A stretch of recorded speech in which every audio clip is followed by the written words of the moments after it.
Bonsoir à tous et bienvenue dans le 19-20 de France 3 Limousin. Au sommaire de ce journal, les premières évacuations de gilets jaunes en Limousin. Les policiers ont libéré dans le calme ce matin le rond-point du Family Village, bloqué depuis samedi par les manifestants. Pour autant, la mobilisation se poursuit. Des cafards pour animaux de compagnie. Les locataires d'un immeuble de Limoges s'en seraient bien passés. Plusieurs appartements sont infestés de ces blattes encombrantes. Les habitants n'en peuvent plus. Reportage dans ce journal. Enfin, un peu plus d'un mois avant les fêtes de Noël, Emmaüs organise à partir d'aujourd'hui à Limoges sa traditionnelle vente de jouets, poupées, petites voitures et autres jeux de société d'occasion à des prix défiant toute concurrence. Et en plus, c'est pour la bonne cause. 5e jour de mobilisation donc pour les gilets jaunes. Des barrages filtrants ont encore provoqué des ralentissements aujourd'hui, notamment dans l'agglomération de Limoges. Mais la nouveauté, c'est que la préfecture a fait évacuer l'un des principaux points de blocage, le rond-point du Family Village en zone nord de Limoges. Les précisions avec Ariane Pollard et Julien Percheron. Quelques minutes pour faire place nette, sous le regard de la police. Ordre de la préfecture. Les gilets jaunes doivent partir. Objectif, rétablir la circulation sur ce croisement stratégique. Family Village est à 2 pas. C'est une des zones commerciales les plus importantes de la région. Mais à l'autre bout de la ville, les gilets jaunes restent mobilisés. Autre ambiance sur le rond-point de la Valloine, au sud de Limoges. L'atmosphère est chaleureuse. Les revendications restent les mêmes. Ce qu'on veut, c'est qu'on nous écoute, qu'on nous reçoive et qu'on bloque carrément la hausse des carburants, qu'on bloque les 21 ou 27 taxes qui vont nous tomber dessus à partir de janvier. Ce groupe de gilets jaunes a pris l'initiative d'assouplir le barrage filtrant. On a senti une petite grogne au niveau de la population, des magasins. Donc on ne veut pas rentrer dans une polémique de colère. Donc on s'est tout simplement dit qu'on va lâcher un petit peu du lest pour le moment. Le mouvement exaspère certains, mais les manifestants sont soutenus par de nombreux sympathisants. Les gens nous ont aidés, nous ont soutenus, nous ont distribué de la nourriture. Très gentils, quoi. Malgré les dernières difficultés, les Gilets jaunes promettent de continuer les occupations à Limoges. Pour l'instant, ils ont exclu de rejoindre le cortège de Paris ce week-end. Et sachez que les Gilets jaunes organisent ce soir à 20h30 une assemblée générale à Beaune-les-Mines pour décider des actions à venir. Les blocages vont-ils se poursuivre? En tout cas, depuis lundi, de nombreux poids lourds sont immobilisés dans la grande région, notamment du côté d'Angoulême ou de Bordeaux, avec parfois des difficultés d'approvisionnement, comme par exemple pour les produits frais. Romain Novicki et Anne-Fleur Lespio sont allés à la rencontre de quelques commerçants à Limoges. Son poisson, Mireille Alain l'achète ici depuis 3 ans. Cette semaine, elle a dû acheter un dos de cabillaud, faute d'approvisionnement. Je voulais du homard, s'il vous plaît. Pour l'instant, je ne fais pas de produits vivants. Les tourteaux, j'en fais parce que je les cuis. Mais le homard, dans le vivier, il y a trop de risques. Pour cette cliente, pas question de changer ses habitudes. Ça reviendra, hein. Les gilets jaunes vont bloquer d'1 mois, 2 mois, 3 mois, 6 mois. Ben, on attendra, c'est pas grave. Mais toujours du poisson frais. Une fraîcheur à conserver de la pêche à l'étal. C'est tout l'enjeu pour Jean-Luc Thibault. Avec le blocage des camions, ce poissonnier a dû s'adapter. Mais là, je ne prends aucun risque. Le Nord, j'arrête. Je favorise les coquilles Saint-Jacques de Bretagne, parce que d'habitude, je fais de la normande. Ensuite, en ce moment, je fais du saumon écossais label rouge. Le saumon écossais label rouge, j'en fais en début de semaine, en espérant qu'il arrive vite. Vu ce qui se passe avec les gilets jaunes, j'en ferai plus, parce que j'ai peur qu'il soit bloqué ce week-end. Et quand le poisson est bloqué ce week-end, alors après, je ne peux pas le revendre. Avec le blocage du pont d'Aquitaine, difficile d'acheminer le poisson de la côte basque jusqu'à Limoges. Difficile aussi pour les transporteurs de la côte d'Opale et de Normandie de traverser Paris. Les poissonniers limousins se fournissent donc en Bretagne. Aujourd'hui, pas d'alerte, mais avec les fêtes de Noël, la vigilance est de rigueur. C'est une activité, nous, qui est très importante du 15 au 30 décembre pour les fêtes. Donc on vend beaucoup de coquillages, de crustacés, de langoustines. Mais cet approvisionnement, il est fait au dernier moment. Et d'ici là, on aura peut-être trouvé des solutions. Mais si le mouvement se prolonge, une crainte apparaît, que tous les poissonniers se ruent sur les mêmes fournisseurs et manquent donc de marchandises. Ce mouvement des Gilets jaunes, vous le savez, est essentiellement motivé par la hausse des taxes sur les carburants. Le budget de la voiture devient de plus en plus lourd et ce sont les nouvelles technologies qui en profitent, principalement les voitures électriques. Voyez le reportage en Corrèze de Jean-Sébastien Tingot et Julie Rannac. Dans cette concession Renault de Brive, une voiture vendue sur 10 est électrique. Ici, les ventes de voitures électriques ont été multipliées par 2 en 2018 et devraient dépasser les 100 unités l'année prochaine. Des chiffres qui augmentent encore plus depuis que le prix du carburant a explosé. Le mois dernier, on a eu à peu près une dizaine de véhicules qui ont été vendus. Donc oui, ça fait partie des mois assez intéressants. Il y a une petite inflation par rapport à ça aujourd'hui. Alors est-ce que c'est lié qu'à l'augmentation du carburant? C'est difficile à dire. On n'a pas forcément encore de chiffres qui le prouvent. Alors on a quelques questions de clients aujourd'hui qui nous amènent par rapport à le coût du carburant qui deviennent un peu compliqué. Au niveau national, l'impact de la hausse du coût des carburants sur les ventes de véhicules électriques est indéniable. Leur vente a doublé le mois dernier. Parmi ceux qui ont déjà sauté le pas, des collectivités, comme par exemple la ville de Brive. Elle possède 10 véhicules électriques, 10% de son parc automobile. Un choix environnemental, mais aussi économique. Globalement, si on regarde pour chaque véhicule, si on part sur une moyenne de 10 000 km par an, on est à environ 1 500 € par véhicule et par an d'économie. Reste la question de l'autonomie qui effraie encore beaucoup de monde. En Corrèze, celle-ci ne sera bientôt plus un problème. À partir de l'année prochaine, le département comptera 15 bornes de recharge supplémentaires, un nombre qui sera doublé en 2020.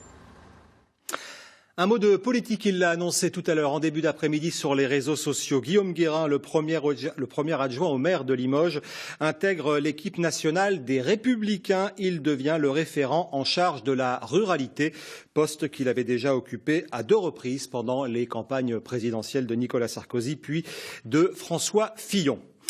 Je vous le disais, dans les titres, le cauchemar continue pour plusieurs locataires d'un immeuble du quartier de la Gare des Charentes à Limoges. Une partie du bâtiment est infectée de cafards. Les habitants ont tout essayé pour les éliminer, mais les insectes reviennent tout le temps. Alem Katab avec Valérie Agut. On les voit qui passent. Dans la brosse à dents de ma fille, par terre, il y a des petits cadavres parce que voilà, j'ai passé de la bombe et que ça les tue. J'en ai jusque dans ma douche. Il y en a un qui se trimballe là, il est encore vivant celui-là. Les cafards, c'est un problème de tous les jours pour Marie.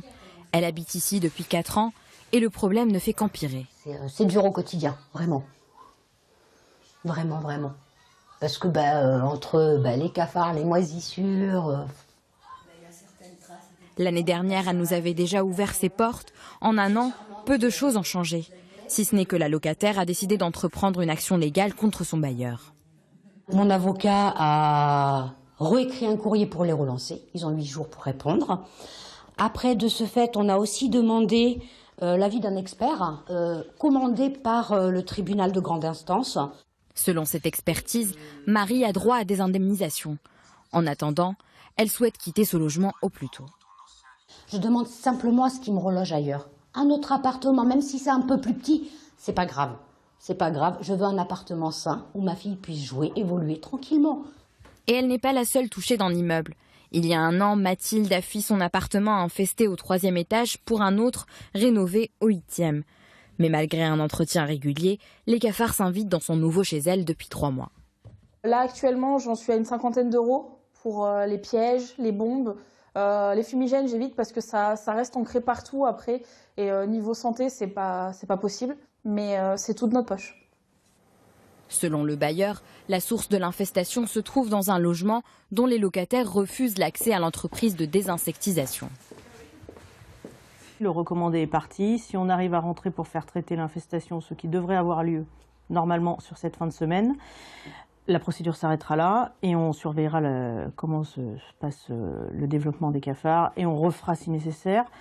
Et s'ils ne nous laissent pas rentrer, la procédure continuera. En ce qui concerne le cas de Marie, Domolim ne veut pas s'exprimer puisque la procédure judiciaire est en cours. Ils assurent ne pas être contre un relogement. Depuis lundi, c'est la semaine européenne du handicap. De nombreuses opérations sont organisées, notamment dans les entreprises, puisque cette année, le thème est celui de l'emploi des personnes en situation de handicap. Pour l'occasion, un ESAT, établissement médico-social, nous a ouvert ses portes à Aubusson. Marie Soyer, Henri Simonet. Au centimètre près, Laurent a le souci du détail. Depuis 3 ans, ce menuisier travaille dans cet ESAT, un établissement qui l'aide avec son handicap psychique. Un combat quotidien pour lui. Il faut apprendre à travailler sur les scies, faut faire du calcul et manuellement aussi. Ça me fait plaisir, j'aime bien. Ouais. Ça m'occupe et puis ça me plaît.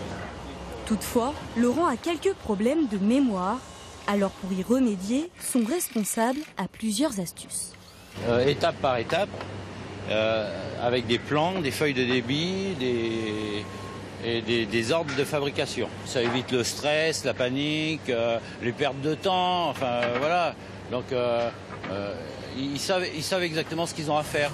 Au total, 106 personnes réparties dans différents ateliers travaillent ici. Et pour beaucoup, ce boulot, c'est avant tout un moyen d'émancipation. Je gagne de l'argent, du coup je me suis payé ma voiturette. Du coup bon, donc je peux aller au travail avec. Donc c'est ça qui m'a remis les idées en place, quoi. Les idées en place, oui, mais pour Florence, difficile encore d'accepter le regard de la société. Comme on est en situation de handicap, les gens ont peur. Ils se disent, mince, elle est en situation de handicap. Dit handicap, ça y est, ils pensent tout de suite qu'on est, en parlant en termes, qu'on est gogol. Et qu'en fait, pas du tout. Parce qu'on fait pas mal de choses et les gens ne se rendent pas compte. Prochaine étape pour ces employés, intégrer le marché du travail ordinaire. D'ailleurs, 15 d'entre eux sont actuellement en stage dans des entreprises. Une poignée de manifestants en début d'après-midi devant la mairie de Limoges. Très faible mobilisation pour ce Tour de France de l'égalité organisé par la Fédération de la Maison des Potes. 32 villes traversées en France du 12 novembre au 15 décembre pour sensibiliser la population au racisme et au sexisme. On écoute l'un des organisateurs. On défend le CV anonyme pour égalité d'accès à l'entretien d'embauche. On demande l'ouverture des emplois fermés pour qu'il y ait la même caisse de retraite et qu'on puisse être fonctionnaire quand on est étranger non européen, comme pour les étrangers européens. On demande que la justice sanctionne effectivement les discriminations raciales. On demande qu'on régularise les travailleurs sans papier. Et toutes ces revendications, on les défend dans des réunions publiques, ville après ville, et on s'aperçoit qu'on gagne du terrain et que ces revendications progressent dans l'opinion publique. C'est un projet dont on parle depuis 4 ans et ça y est, il est sur le point d'aboutir. Celui d'une ceinture maraîchère autour de Limoges, une production 100% bio, des légumes sains et locaux. L'appel d'offres pour trouver les candidats à l'installation a été lancé cet été, mais pour l'instant, un seul maraîcher a été sélectionné sur les 3 candidatures reçues par Limoges Métropole à l'origine de ce projet. Alain Katab avec Jean-Marie Arnal. Un terrain de 15 hectares destiné à une production 100% bio. C'est le projet de l'agglomération de Limoges. L'idée est d'encourager les jeunes à entreprendre et ainsi de maintenir l'activité maraîchère. Le pôle maraîchage, il a pour but de permettre à des jeunes porteurs de projets qui souhaitent s'installer en maraîchage d'acquérir de l'expérience dans des conditions qui sont encadrées et sécurisées et avec un accompagnement d'organismes agricoles spécialisés qui va les conseiller sur des plans techniques et administratifs. 3 candidats ont répondu à l'appel d'offres, un début timide mais qui ne décourage pas. Ce qu'on souhaite, nous, c'est passer au concret et effectivement mettre en place ces maraîchers qui, je pense, fédéreront d'autres initiatives dans le domaine de la production maraîchère, bio notamment, qui est une attente forte de la part de la population. Pour la Fédération régionale de l'agriculture biologique, le projet est intéressant mais manque d'ambition. Il faudrait prendre en compte les 30 maraîchers des alentours. Il faut vraiment un plan alimentaire cohérent qui puisse pousser après à ce que ces maraîchers qui sont sur la zone test et d'autres maraîchers qui arriveront après, qui vont s'installer autour sur la ceinture verte de Limoges, s'intègrent à ce plan d'alimentation territoriale de façon à ce qu'il y ait une vraie convergence des 2 actions. Mais pour l'instant, on n'a que la zone test, comme si c'était une excuse de dire on fait un peu de bio sur l'agglo de Limoges. Seul un candidat a été retenu pour ce projet, un jeune Limougeot. Il devrait s'installer en mars 2019 sur plus d'1 hectare de terre louée par l'agglomération. Il aura jusqu'à 3 ans avant de devoir se lancer ailleurs en toute autonomie. En bref, le basket avec la 8e journée de l'Eurocup. Le CSP se déplace ce soir chez les Allemands de l'Alba Berlin avec encore un tout petit espoir de qualification pour le top 16. Les Limougeaux doivent impérativement gagner au moins 2 matchs sur les 3 dernières journées. Lors du match aller, les Allemands s'étaient imposés à Beaublanc 102 à 93. Mais ce soir, Berlin devra se passer de 2 éléments importants. L'espoir est donc encore permis. La course aux cadeaux de Noël a commencé un peu plus d'1 mois avant les fêtes de fin d'année. Vous êtes déjà nombreux et nombreuses à faire vos emplettes. Et justement, c'est aujourd'hui que le dépôt-vente d'Emmaüs à Limoges a lancé sa grande vente de jouets de Noël. Reportage de Charles Lemercier et André Abalo. À la salle de vente Emmaüs de Limoges, la course aux cadeaux de Noël est lancée. Je veux l'acheter. Bon, on va voir. D'accord. On va demander au Père Noël. L'association d'intérêt général s'est transformée en magasin de jouets, des puzzles, des poupées et même un flipper, tout y est. À une différence près, les prix sont abordables. Les clients viennent aussi chercher des jeux disparus des rayons ordinaires. On préfère faire attention à ce qu'on achète dans une optique éco-citoyenne. Donc c'est pour ça qu'on favorise les endroits co-Emmaüs ou les ressourceries ou les vides-greniers.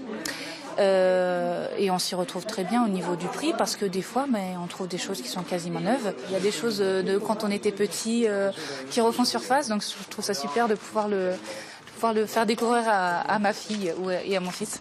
Emmaüs prépare cette grande vente tout au long de l'année. Les jouets sont triés, mis de côté et pour certains expertisés. Christian est bénévole depuis 15 ans, il s'occupe tout particulièrement des jeux. Il veille à maintenir des prix 3 à 4 fois moins chers que des objets neufs. Tous les ans, il y a des sorties de jeux comme ça. Des nouveautés tous les ans, mais après on ne les retrouve plus. Hein. Bon, ça, on va ça à 3 à 4 euros. Donc dans le commerce, ça vaut peut-être 15, 17, 18, 10 euros. C'est cher dans le commerce, les jeux de société.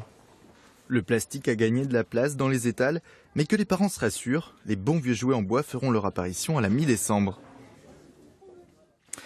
19h15, c'est la fin de la première partie de ce journal. Dans un instant, l'édition Pays de Corrèze s'intéresse notamment aux personnes victimes d'AVC et de traumatismes crâniens. Et puis pour les autres téléspectateurs, le journal continue avec ce soir, comme tous les mercredis, notre rubrique sport consacrée au BMX. Restez avec nous.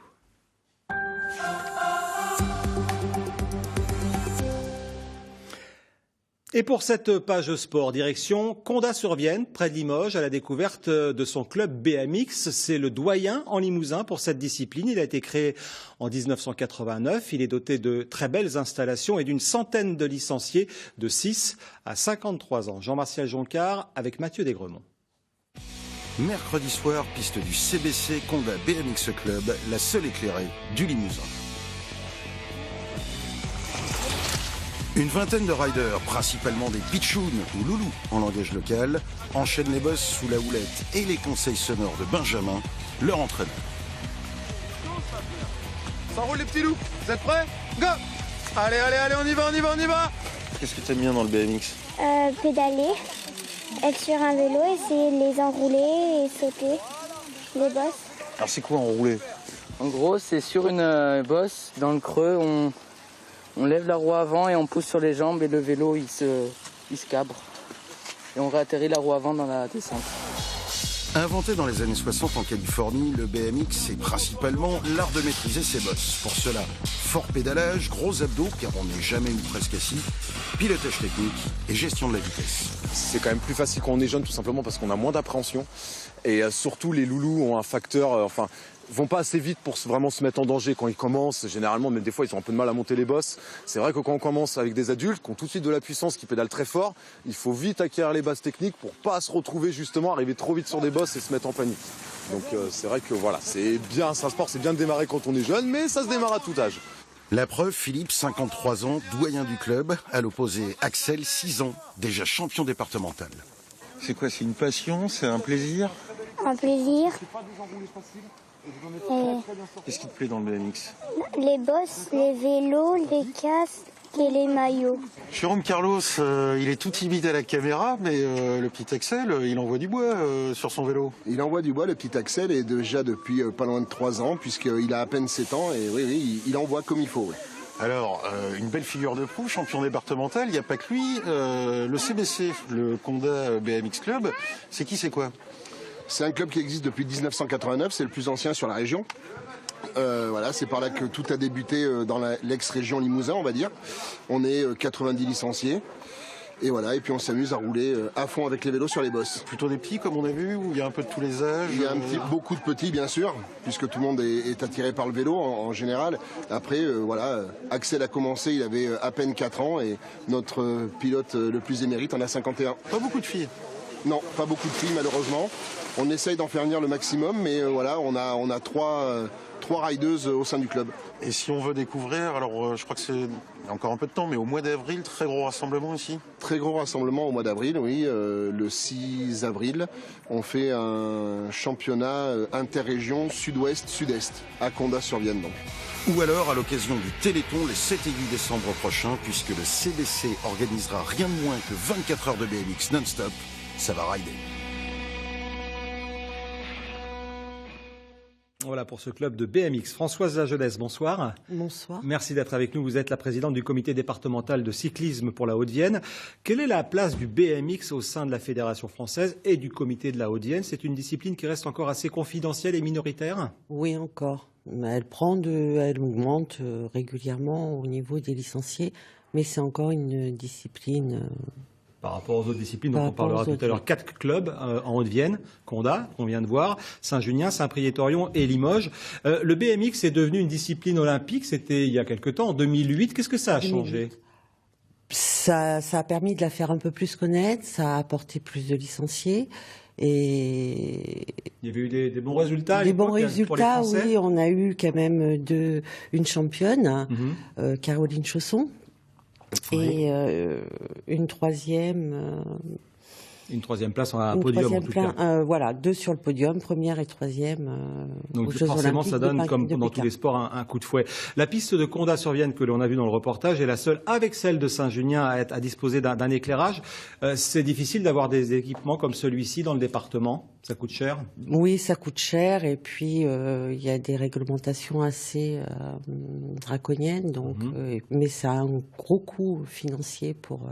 Quelle réglementation? Au niveau de l'éclairage, au niveau de la sécurité? Voilà, au niveau de l'éclairage, la sécurité, les distances des poteaux, enfin bon, c'est pas simple à mettre en place. Pas simple. Alors, on dit que le Limousin est une terre de cyclisme avec des grands champions. Il y a eu Poulidor, Dufresne, Leblanc notamment.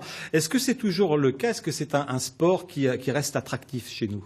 Oui, on a encore... on n'est pas tout à fait à 1000 licenciés, toutes disciplines confondues.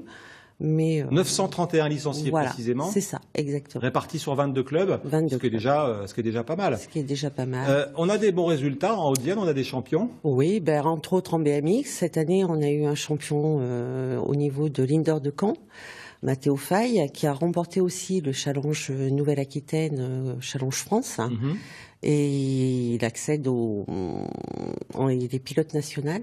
Alors, on a parlé du BMX, mais la locomotive, ça reste le cyclisme sur route, voilà, clairement. Le cyclisme sur route, eh bien, on a une équipe route cadet qui a accédé à la Coupe de France cadet.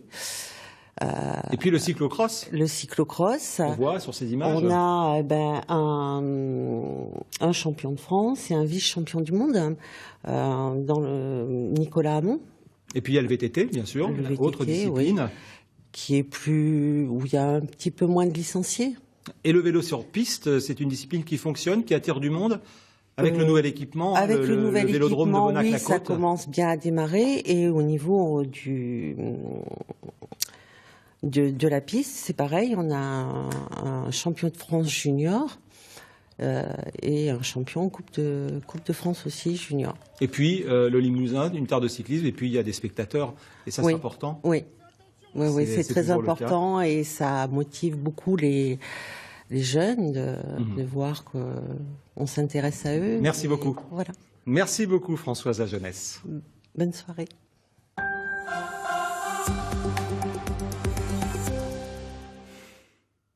Et c'est la fin de ce journal. Le 19-20 se poursuit avec l'édition nationale qui revient notamment ce soir sur la situation sur l'île de la Réunion qui s'apprête à vivre sa 2e nuit de couvre-feu, des scènes de pillage et de violence. Une trentaine de policiers et de gendarmes ont été blessés. Dans un instant, vos prévisions météo avec Delphine Roux. Prochain rendez-vous avec l'information en Limousin le soir 3 à 23h30. Très belle soirée sur France 3. À demain.